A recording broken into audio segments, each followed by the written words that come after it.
Vianoce, bim bam bom.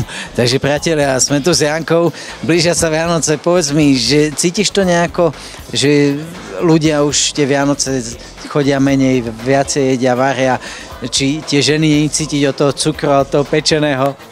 Nie, ženy nie je cítiť od pečeného cukru, ale je to cítiť na tej návštevnosti. Určite je to vidieť, že proste ženy asi viac času trávia teraz doma v kuchyni, ale naplňa sa to väčšinou až na večer.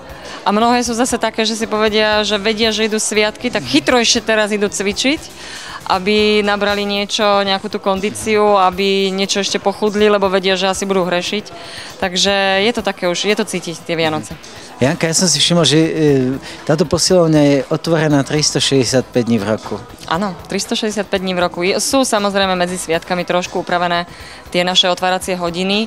To sa dočítajú zákazníci aj na webe, ale sme otvorení každý boží deň.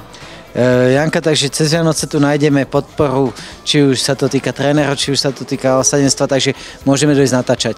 Určite áno, nech sa páči a tréneri určite budú cvičiť tiež, pretože dievčatá zo zmenárne majú naplánované aj cez Vianočné sviatky tréningy. Veľmi sa na to tešia, aspoň ich budeme môcť kontrolovať, ako papali a čo nepapali a či papali. Dostali teraz nové jedálničky, strašne drastické. A ja si myslím, že keď pri tých jedálničkoch trošilinku zhrešia, tak to nebude mať taký strašný záber na ne, ako keby sme ostali pri tých doterajších jedálničkoch. Takže sme im to trošku pritvrdili, ale ja dúfam, že nezhrešia. Priatelia, ja som taký nejaký zvláštny človek, pretože ja strašne rád dostávam darčeky. Každého poznám, že každý hovorí, že rád dáva darčeky, ja ich strašne rád dostávam.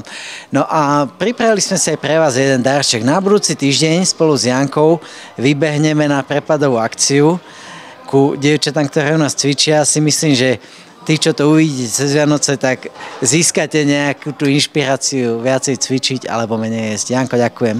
Prosím, ďakujem aj ja.